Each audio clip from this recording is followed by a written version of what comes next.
নমস্কার বন্ধুরা, লক্ষ্মী কিচেনে আপনাদের সবাইকে স্বাগতম। আবারও আমি হাজির হলাম নতুন একটি রেসিপি নিয়ে। আজকের রেসিপি স্যান্ডউইচ। চলুন শুরু করা যাক। স্যান্ডউইচ তৈরি করার জন্য আমি আগে থেকে ডিম সিদ্ধ করে রেখেছি।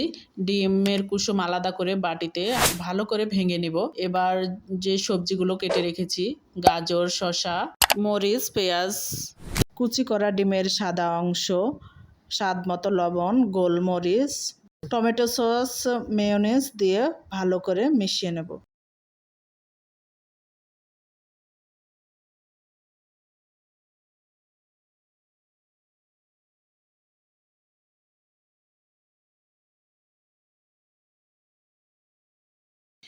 ব্যাস তৈরি আমাদের স্যান্ডউইচের মিশ্রণ।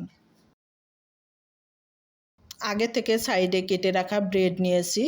এবার ব্রেডের উপরে বাটার দিয়ে ভালো করে মাখিয়ে নিচ্ছি। এভাবে দুটো মাখিয়ে নেব।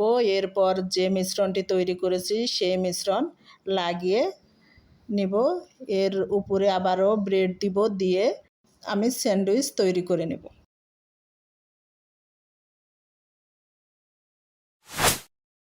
এবার আমি কেটে নিব। ব্যাস আজকের রেসিপি তৈরি।